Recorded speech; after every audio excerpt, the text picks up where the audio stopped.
شیطان اس نے اللہ کے حضور قسم کھائی کہ میں تیرے بندوں کو تیرے تک نہیں آنے دوں گا، ان کے دائیں سے آؤں گا، ان کے بائیں سے آؤں گا، آگے سے آؤں گا، پیچھے سے آؤں گا، چاروں طرف سے حملہ۔ کدھر بھاگیں گے؟ ظالم دو راستے بھول گیا، اوپر والا اور نیچے والا۔ جب بندہ دعا کے لیے ہاتھ اٹھاتا ہے یا سر سجدے میں رکھ دیتا ہے، شیطان کچھ بھی نہیں کرتا۔ اس نے خود اللہ کے سامنے قسم کی ہے، مجھے تیری عزت کی قسم، ان بندوں کو تیرے تک نہیں آنے دوں گا، چاروں طرفیں گھیر لوں گا۔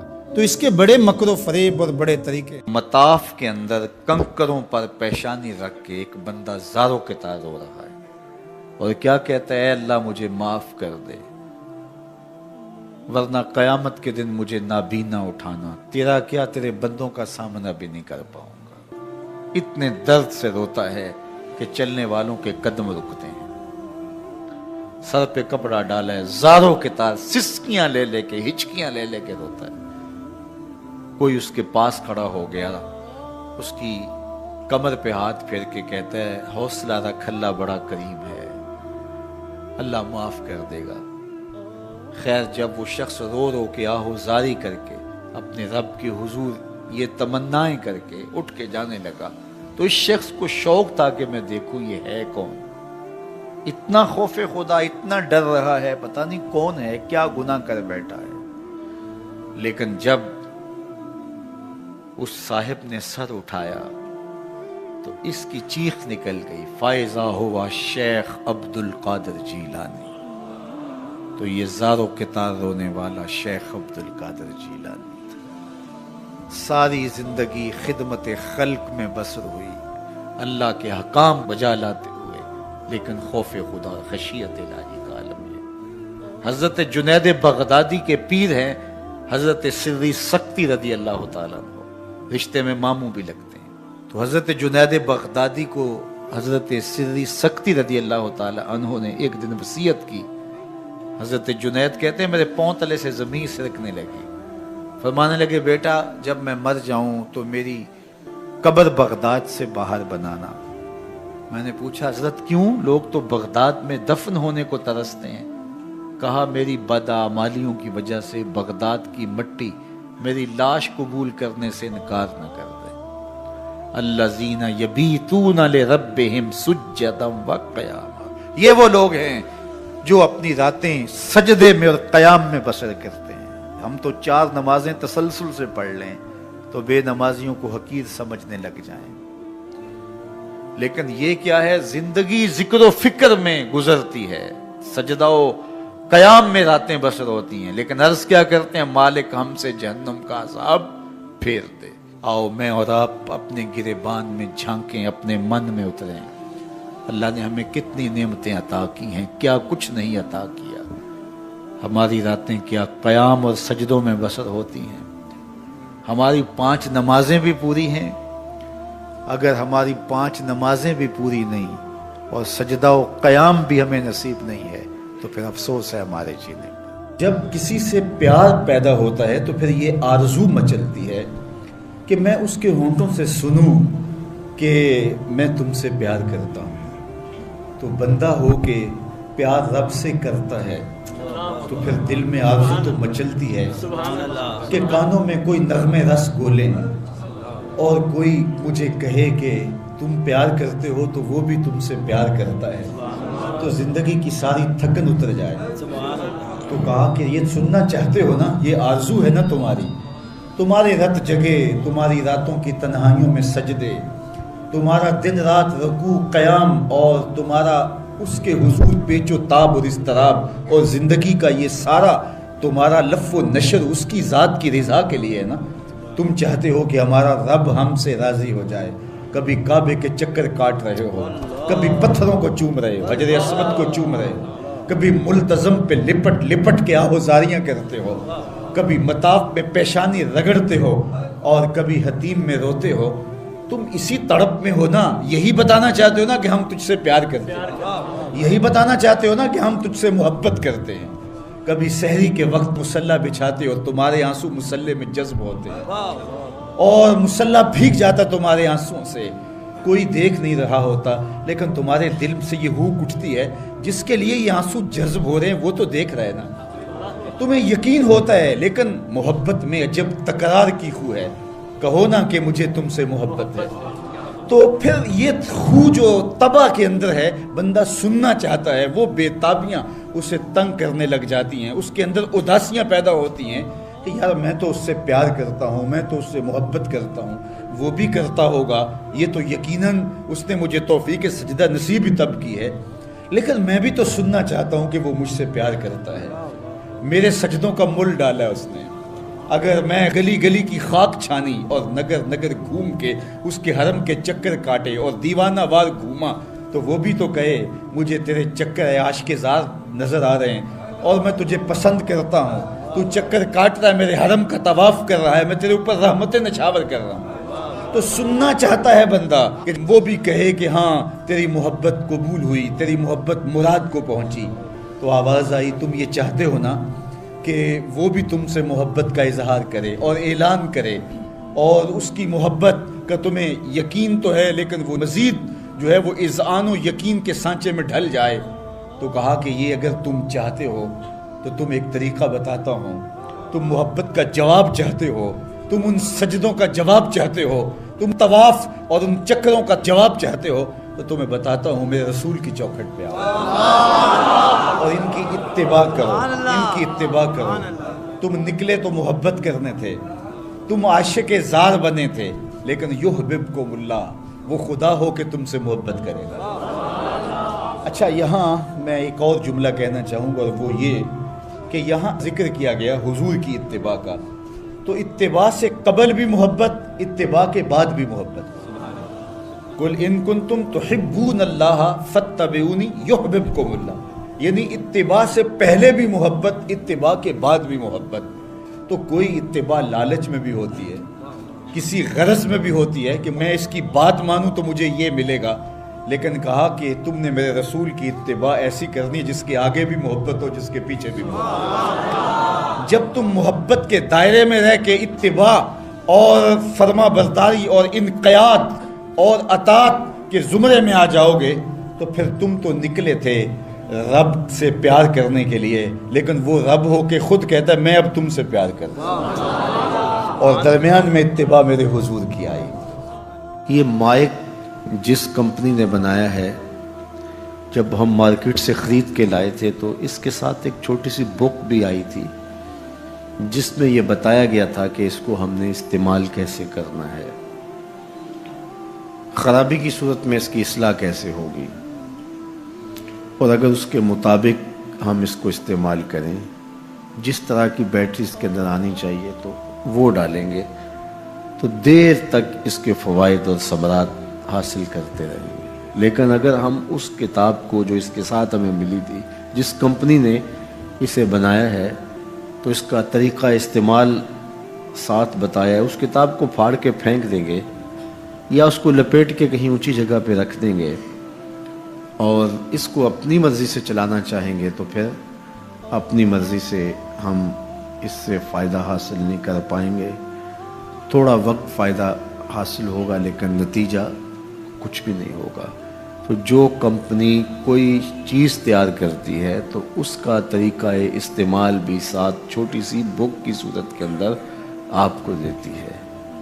تو جس مالک نے حضرت انسان کو بنایا ہے اس نے ساتھ کتاب اللہ کو بھی بھیجا ہے کہ اس کو پڑھتے جاؤ اور اپنی زندگی کو سنوارتے جاؤ، اس کے مطابق زندگی گزاریں گے تو زندگی سوکھی ہوگی، اور اگر زندگی اپنی خواہش پہ گزاریں گے اور غلاف میں لپیٹ کے قرآن مجید کو اوپر رکھ دیں گے اور وہاں سے دیکھ کر کے اس کو آپریٹ نہیں کریں گے اس جسم کو، تو پھر نتیجہ وہی ہوگا جو عمومی طور پہ متوقع ہے۔ تو اس لیے التمسک بکتاب اللہ، اللہ کے بتائے ہوئے طریقہ حیات کے مطابق زندگی گزارنا ہو تو قرآن مجید کے بغیر ایک قدم بھی نہیں چلا جا سکتا۔ گر تو می خواہی مسلمان زیستن، نیست ممکن جز با قرآن زیستن، اگر تو مسلمان بن کے جینا چاہتا ہے تو قرآن مجید کے بغیر ایک قدم بھی نہیں چل سکتا۔ تو اس کتاب کے ساتھ تمسک اختیار کرنے کی تلقین کی۔ اللہ کے محبوب نے ارشاد فرمایا کہ میں تمہارے اندر دو بھاری چیزیں چھوڑ کے جا رہا ہوں، ان کو مضبوطی سے تھام لوگے تو کبھی گمراہ نہیں ہوگے۔ اولہما کتاب اللہ، ان میں سے پہلی چیز اللہ کی کتاب ہے، فیہ الہدی والنور فخذوا بکتاب اللہ واستمسکوا بہ، اس میں ہدایت ہے، روشنی ہے، اس کو مضبوطی سے پکڑ لو، اچھی طرح سے تھام لو، تم گمراہ نہیں ہوگے۔ یار جو شخص نابینا ہے اسے کیا پتا کہ یہ پھولوں کی بہاریں کیا ہوتی، جو پیدائشی نابینا ہے اسے کیا پتا ہے کہ آسمان پر بزم کواکب کے رنگ کیا ہیں، اسے تتلی کے پروں میں قدرت کی سنائی کا کیا اندازہ ہو سکتا ہے، اسے مور کے پروں میں رنگوں کی مینا کاری کا کیا اندازہ ہو سکتا ہے، اسے پھوٹتے جھرنوں، بہتی ندیوں اور کوسے قضا کی رنگینی اور دھنک کی شوخیوں کا لطف کیسے نصیب ہو سکتا ہے، اس کو کیا پتا حسن کیا ہوتا ہے، اس کو کیا پتا جمال کیا ہوتا ہے۔ اسی طرح جس کے دل کی آنکھ اندھی ہے اسے کیا پتا ہے کہ جمال خدا کیا ہوتا ہے، اسے کیا پتا ہے کہ سجدے کی لذت کیا ہوتی ہے، اسے کیا پتا ہے رکوع اور قیام کا مزہ کیا ہوتا ہے، اسے کیا پتا ہے کہ روزے کا سرور کیا ہوتا ہے۔ تو اگر ہم اپنے دل کے میل اتاریں گے تو دل کی آنکھیں کھلیں گی تو پھر زندگی کا لطف آنا شروع ہوگا، پھر پتہ چلے گا اسلام کیا ہے، پھر پتہ چلے گا دین کیا ہے۔ اللہ اکبر۔ اسی لیے قرآن نے کہا من کان فی ہذہ اعمی فہو فی الآخرۃ اعمی واضل سبیلا، جو دنیا میں اندھا رہا کل قیامت کے دن بھی نابینا اٹھایا جائے۔ اس سے ان آنکھوں کی بے نوری مراد نہیں ہے، دل کی بے نوری مراد ہے۔ اقبال نے کہا تھا دل بینا بھی کر طلب خدا سے، کہ آنکھ کا نور دل کا نور نہیں، آنکھ کا نور اور ہے، دل کا نور اور ہے۔ تو جس طرح آنکھ بے نور ہو جائے، آنکھ پر دھند، جالا، ککرے اور سفید اور کالا موتیا اتر آئے، تو ہم سب کچھ بیچ کر کے بھی آنکھوں کا نور خریدنے کی کوشش کرتے ہیں۔ تو یار کبھی اجڑے ہوئے دل کا بھی تو علاج کرواؤ۔ علاج تمہارے گھر میں پڑا ہے، راتوں کی تنہائیوں میں اٹھ کے قرآن پڑھو اور ساتھ رویا کرو، دیکھنا دل کے میل اترنا شروع ہو جائیں گے، اور دل کے پردے سے وہ غلاستیں جب اتریں گی تو پھر پتہ چلے گا کہ دل جمال یار کیسے دیکھتا ہے، دل کی دنیا کیا ہے۔ وچے بھیڑے وچے جھیڑے وچے ونج مہانے ہو، 14 طبق دلے دے اندر تمبو وانگو تانے ہو، پھر پتہ چلے گا یہ دل دنیا کیا ہے۔ پھر اس کی تڑپ، اس کی بے چینی، اس کا اضطراب زندگی کا حاصل بن جائے گا۔ پھر زندگی کی بے چینی، دل کی بے چینی اور دل کا محبوب کی یاد میں تڑپنا تمہیں سرور دے گا۔ پھر تم ایک ایک عضو میں دل مانگو گے، وہ مزہ دیا تڑپ نے میری آرزو ہے یا رب، وہ مزہ دیا تڑپ نے میری آرزو ہے یا رب، میرے دونوں پہلوؤں میں دل بے قرار ہوتا۔ پھر سمجھ آئے گی کہ یہ دل کتنی قیمتی شے ہے۔ اللہ نے بدن میں آنکھیں بھی دو رکھی ہیں، کان بھی دو رکھے ہیں، ہاتھ اور پاؤں بھی دو رکھے ہیں، لیکن دل ایک ہی رکھا ہے، اور دل عرش اللہ ہے، اللہ کا عرش ہے۔ پھر پتہ چلے گا۔ تو آئیے دل سے زنگ اتاریں، میل اتاریں، دل مصفا ہو، دل خوبصورت بن جائے، پھر دل کی کشکول پھیلا کے پھر عرض کریں ہر تمنا دل سے رخصت ہو گئی، اب تو آجا، اب تو خلوت ہو گئی۔ لیکن یہ میل کچیل سے ہٹا ہوا ہوگا تو گندی جگہوں پہ محبوب تو نہیں آتے ہیں۔ تو حسد، حقد، کینے، بغض، نفرتیں یہ ہم پالے رکھتے ہیں، اپنی زندگی کو ہم نے خود بوجھل بنایا ہوا ہے۔ میاں حسد کرنے سے محسود کا کیا ہوگا؟ ہم اپنے آپ کو تلخی میں مبتلا کیے ہوئے ہیں۔ بغض رکھنے سے مبغوض کا کیا ہوگا؟ ہم اپنے آپ کو بوجھ میں مبتلا کیے ہوئے۔ تو اپنے دل سے یہ سارے بوجھ اتار کر کے جب دل کو مصفا اور مزکا کریں گے تو پھر دیکھیے کہ دل کے آئینے میں کیسے جمال یار دکھائی دیتا ہے۔ تو اس دل کی اصلاح ہوگی کثرت کے ساتھ قرآن مجید کی تلاوت کرنے سے۔ تو راتوں کی تنہائیوں میں اٹھ کے قرآن پڑھو، دیکھنا کہ کیسے دل کے زنگ اترتے ہیں۔ بعض لوگ بڑی عجیب خبر سناتے ہیں، میاں تمہیں کیسے پتا؟ وہ کہتا ہے میں رات اچانک نیند نہیں آ رہی تھی تو ایک چینل کھولا تو اس میں یہ خبر چل رہی تھی۔ تو میں نے کہا تجھے نیند نہیں آ رہی تھی، تو نے چینل کھولا، کاش تو قرآن کھول کے بیٹھ جاتا، تجھے وہ دکھائی دیتا کہ تیرا اندر تیرا باہر روشن ہو جاتا۔ تو راتوں کی تنہائیوں میں اٹھ کے قرآن مجید پڑھنے کا مزاج پیدا کریں، اپنی صبح کا آغاز قرآن مجید کی تلاوت سے کریں، اپنے دن کو سمیٹیں، سونے کی تیاری کریں، سورہ ملک سے اپنے معاملات کو سمیٹیں۔ یہ چند دن کر کے دیکھ لیں۔ اور اگر آپ کو معاشی مسائل ہیں، مشکلات ہیں، تو سورہ واقعہ اس کے لیے اکسیر ہے۔ صرف 3 رکوع ہیں، اتنی اکسیر کہ جس کی زندگی میں سورہ واقعہ آ گئی وہ مشکلات میں مبتلا نہیں ہوتا، اللہ اس کے لیے رزق کے دروازے کھول دے۔ مدینے کی گلی سے میرے حضور کا گزر ہوا، ایک ایسا مکان بن رہا تھا جس طرز کے مکان کو حضور پسند نہیں کرتے، تو پوچھا یہ کس کا مکان ہے؟ کہا فلاں انصاری کا۔ حضور گزر گئے، کسی نے اس کو جا کے بتایا حضور تیری گلی سے گزرے تھے، تیرے مکان کو دیکھا، شاید حضور کو پسند نہیں آیا۔ چہرہ بتا رہا تھا حضور کا کہ تیرا مکان اچھا نہیں لگا۔ انہوں نے کدال لیا اور مکان زمین کے برابر کر دیا۔ چند دن کے بعد حضور کا پھر گزر ہوا تو دیکھا کہ مٹی کا ڈھیر پڑا ہوا ہے، ملبہ پڑا ہوا ہے۔ کہا اس شخص کو بلاؤ، بلایا گیا، کہا میں گزرا تھا، تیرا مکان بن رہا تھا، اب مٹی کا ڈھیر پڑا ہے۔ حضور میں نے گرا دیا۔ فرمایا کیوں؟ عرض کی سنا تھا آپ کو پسند نہیں، سنا تھا آپ کو پسند نہیں۔ میں اور آپ اپنے اندر اترے اور دیکھیں ہمارا کیا کیا حضور کو پسند۔ محمد دی زیارت محمد دے رنگ وچ اے ٹھگ بازیاں جانے پیارا محمد صلی اللہ علیہ وسلم۔ جب ان کے ہوئے تو پھر اپنی خواہش رہی کہاں؟ اپنی رضا کو محبوب کی رضا میں فنا کر دینے کا نام ہی تو محبت ہے۔ تیرے ہندیاں سندیاں محبوبہ میں کافر ہواں جے میں ہواں، اپنی نفی کرنے کا نام ہی تو محبت ہے۔ لیکن میں اپنی خواہشات کا پتلا ہوں اور عاشق رسول بھی ہوں، کیسی عجیب کہانی ہے۔ میں اپنی آرزوؤں کا بندہ بھی ہوں اور عاشق رسول ہوں، کیسی عجیب کہانی ہے۔ جب ان کے ہو گئے پھر اپنا کچھ نہ رہا۔ محبوب کی رضا میں اپنے آپ کو گم کرنے کا نام محبت ہے۔ جب ان کے ہوئے تو پھر زندگی کا جمال، زندگی کا نور نصیب ہوا، زندگی کی حقیقتیں ہاتھ آ گئی۔ میں عاشق رسول کہلاتا ہوں، حج اور عمرے بھی کرتا ہوں۔ میں 1.25 لاکھ مرتبہ جو ہے وہ ہر ہفتے میں درود بھی پڑھتا ہوں۔ میں محفل میلاد کرواتا ہوں، پوری دنیا کے نعت خواں جمع کرتا ہوں، لیکن حضور کی سنت چہرے پہ سجانے کی توفیق نہیں ہے۔ مجھے حضور علیہ الصلوۃ والسلام کے بتائے ہوئے طریقے کو اختیار کرنے کی ضرورت نہیں ہے۔ صاحب سوچیں کہیں آپ اپنے آپ سے دھوکہ تو نہیں کر رہے؟ ان سے تو نہیں کیا جا سکتا، ان سے دھوکہ کون کرے؟ وہ تو جانتے ہیں کون کہاں کھڑا ہے۔ میرے حضور بولے یاری لا تو پاک نبی سنگ اے پر پوری یاری، یاری لا تو پاک نبی سنگ اے پر پوری یاری، پھر درود قبول ہے تیرا لکھ نہ لو ایک بار۔ پھر نہ لاکھ مرتبہ پڑھنا، ایک بار ہی پڑھ لینا وہ بھی قبول ہے۔ اشہد بلال عند اللہ اشہد، پھر بلال کا اشہد بھی قبول ہے۔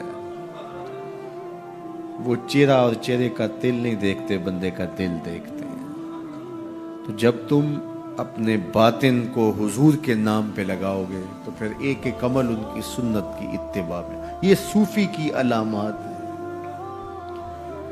رنگ برنگے کپڑے پہن لینے سے صوفی نہیں بنتا، مختلف رنگوں کے پٹکے باندھ لینے سے صوفی نہیں بنتا، صاحب بھنگ گھوٹ کر پینے سے صوفی نہیں بنتا، ڈھول کی تھاپک پر ناچنے اور رقص کرنے سے صوفی نہیں بنتا، مختلف تصوف کی اصطلاحات کو یاد کر لینے سے صوفی نہیں بنتا، محمد عربی کی غلامی سے صوفی بنتا ہے، حضور کی چوکھٹ کی فقیری سے صوفی بنتا ہے۔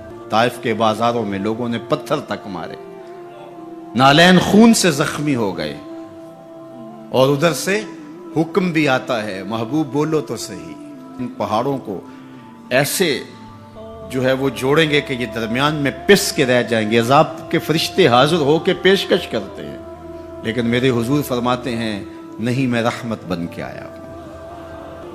وہی رحمت للعالمین نبی فتح مکہ کے دن حکم دیتے ہیں کہ ابن خطل کو قتل کر دو، اس کی لونڈیوں کو قتل کر دو۔ یہ حضور کا گستاخ تھا، ہجو کیا کرتی تھی اس کی لونڈیاں، گا گا کے حضور کی اہانت کیا کرتی تھی۔ اس نے سوچا بچنے کی کوئی صورت نہیں ہے تو کعبۃ اللہ کے پردے کے اندر چھپ گیا۔ پوچھا گیا یہ تو کعبہ کے پردے کے اندر چھپ گیا ہے، یہاں پناہ لے لی ہے؟ کہا یہیں سے نکال کے قتل کر دو. یہ میرے نبی کا اختیار ہے.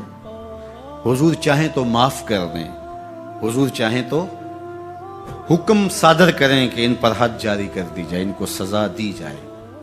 اس لیے ہمارے اوپر لازم ہے کہ جس کا جرم ثابت ہو جائے اس کو قرار واقعی سزا دی جائے. ایک تو بات یہ ہوئی کہ جو عمومی طور پہ مختلف جگہوں پہ بیٹھ کے یہ چیختے ہیں کہ حضور نے تو معاف کر دیا، تو آپ معاف کیوں نہیں کرتے؟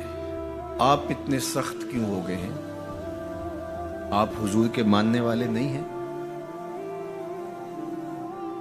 تو میں نے کہا صاحب یہ سنت اختیار کیجئے، اپنے دشمنوں کو معاف کر دیجئے، باقی کسی کے دشمنوں کو معاف کرنے کا آپ حق تو نہیں رکھتے. میں اس معاشرے کا ایک معزز شہری ہوں، توہین عدالت کر دی کسی نے تو مجھے اختیار دو نا کہ میں معاف کر دوں. کیا تم مجھے اس بات کا اختیار دیتے ہو کہ آپ کی عدالت کی توہین ہوئی اور میں اس کو معاف کر دوں؟ آپ کہیں گے آپ تو ہمارے شعبہ کے شخص نہیں ہیں. اچھا پاکستان کے سارے وکیل جمع ہو جائیں اور وہ کہیں کہ چلو اس کو ہم معاف کر دیتے ہیں، تو کیا تم تمام وکلاء کو اس بات کا حق دیتے ہو کہ وہ عدالت عظمیٰ کی توہین معاف کر دیں؟ یار جب توہین عدالت کی معافی آپ نے میرے اختیار میں نہیں دی تو رسول اللہ کی اہانت کی معافی کسی نے تمہارے اختیار میں بھی نہیں دی. یہ بات اچھی طرح سن لو، یہ بات اچھی طرح سمجھ لو کہ یہ تمہارا اختیار نہیں ہے، یہ صرف رسول اللہ کا اختیار ہے. حضور کے اختیار میں تم کون ہوتے ہو تصرف کرنے والے؟ وہ معاف کریں ان کی مرضی، وہ نہ کریں ان کی مرضی. تو پہلی بات یہ ہوئی کہ حضور علیہ السلام کا اہانت کرنے والا شخص وہ واجب القتل ہے، اس کی سزا موت ہے. اور یہ قرآن کا آئین ہے، یہ احادیث سے ثابت شدہ نتیجہ ہے. پاکستان کا آئین، پاکستان کا دستور یہ بتاتا ہے، 295C میں بھی ساری بحث کے بعد یہ قانون بنا تھا کہ جو شخص حضور کی اہانت کرے وہ واجب القتل ہے، اس کو سزائے موت دی جائے گی، اس کو پھانسی پہ چڑھایا جائے گا. جب پاکستان کا آئین بنا ہے، پاکستان کا قانون بنا ہے، پھر کیوں بنایا ہے اگر اس قانون کو نافذ نہیں کرنا؟ اب تک پاکستان کے اس قانون کو عملی طور پہ کسی پر بھی نافذ نہیں کیا گیا. جب سے یہ قانون بنا ہے یہ قانون کی حد تک ہے اور غیر مؤثر ہے. اور یہاں سزائے موت ہوئی بھی تو پاکستان کی اعلیٰ عدالت نے اس کا جس اجلت میں فیصلہ کیا وہ آپ کے سامنے ہے.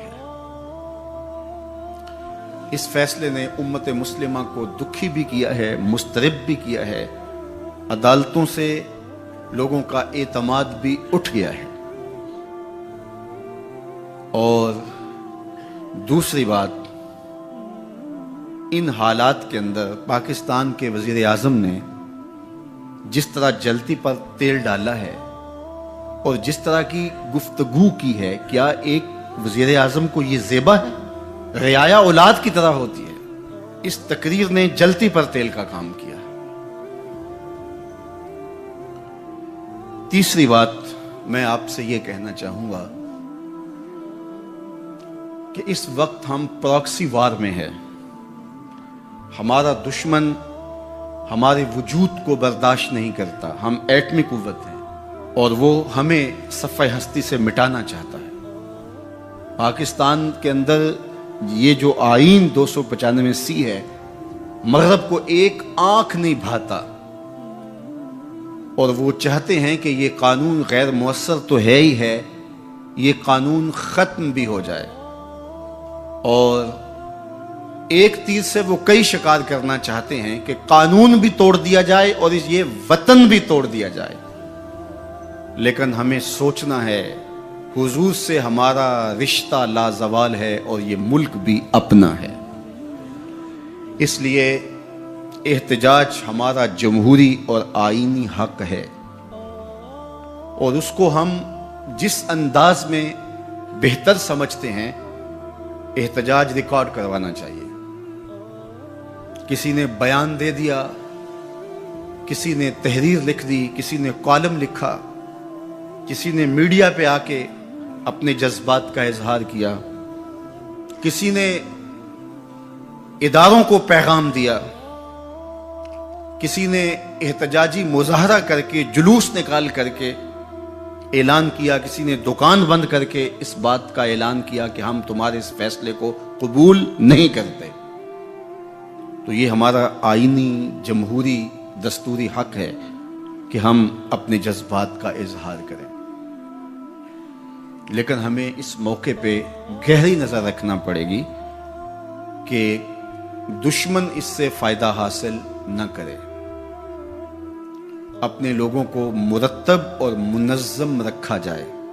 جذبات کے اس ماحول کے اندر بھی ہم اپنی گفتگو کو پورے غور و فکر کے ساتھ تول کے بولنے کا مزاج بنائیں، تاکہ ملک کے اندر کوئی ایسی صورتحال پیدا نہ ہو۔ اللہ میرے وطن کی حفاظت کرے اور ہم سب کو حضور علیہ الصلوۃ والسلام کے ساتھ لازوال محبتوں کا جو رشتہ ہے اس کو نبھانے کی توفیق دے، حضور کے سامنے حشر کے دن ہم شرمندہ نہ ہوں۔